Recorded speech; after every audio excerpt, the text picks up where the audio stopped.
বিশ্বের অনেক দেশ যেখানে তীব্র গরমে দিশেহারা, তখন অন্য প্রান্তের চারিপাশে শান্তির শীতল হাওয়া। দক্ষিণ পূর্ব এশিয়ার বেশ কয়েকটি দেশ মারাত্মক দাবদাহের মধ্যে দিয়ে যাচ্ছে। গরমে হাঁসফাঁস জনজীবন ও প্রাণীকুল। স্বস্তির বৃষ্টি কবে নামবে তাও প্রায় অজানা। কিন্তু আফগানিস্তানে ঠিক তার উল্টো চিত্র। রুক্ষ ও মরুর দেশ হয়েও আবহাওয়ার দিক থেকে পৃথিবীকে তাক লাগিয়েছে তারা। দেশটির অধিকাংশ অঞ্চল জুড়ে পর্বত ও মরুভূমি দ্বারা আবৃত, যেখানে গ্রীষ্মের আবহাওয়া গরম ও শুষ্ক থাকার কথা, অথচ সেখানে বইছে শীতল হাওয়া। এটা কিভাবে সম্ভব?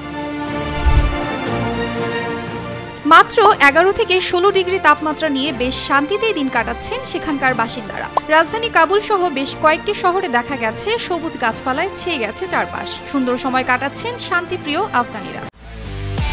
একমাত্র ওয়ালটন এসি দিচ্ছে 1 বছরের রিপ্লেসমেন্ট গ্যারান্টি এবং কম্প্রেসরের 10 বছরের গ্যারান্টি। অন্যদিকে AQI এর রিপোর্ট অনুযায়ী বায়ু দূষণের তালিকায় বাংলাদেশের নাম যেখানে থাকে প্রথম সারিতে, সেখানে আফগানিস্তানের নাম শেষের তালিকায়। শুধু আবহাওয়ার দিক দিয়েই নয়, বিশ্বের অন্যান্য দেশের তুলনায় এই দেশের বায়ু দূষণ একেবারেই কম। বর্তমানে দূষণের মাত্রা শূন্যে নামিয়ে আনতে কাজ করছে তালেবান সরকার।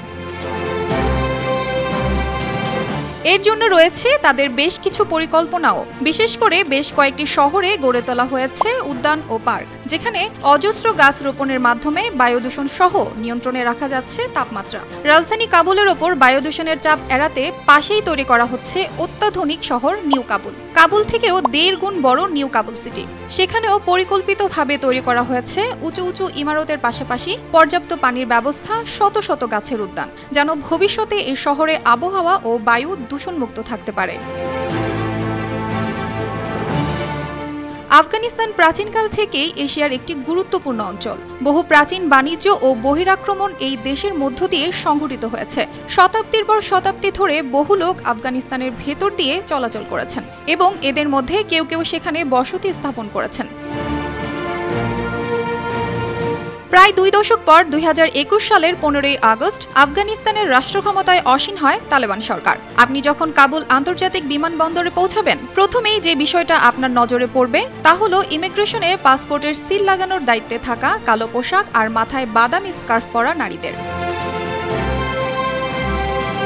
অথচ মাত্র 1 বছর আগে এই বিমানবন্দরে দেশ ছেড়ে পালানোর জন্য মরিয়া আতঙ্কিত মানুষের যে স্রোত তৈরি হয়েছিল, সে চিত্র এখন বদলে গেছে।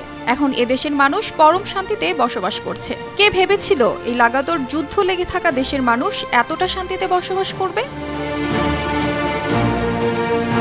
অর্পিতা জাহান, RTV।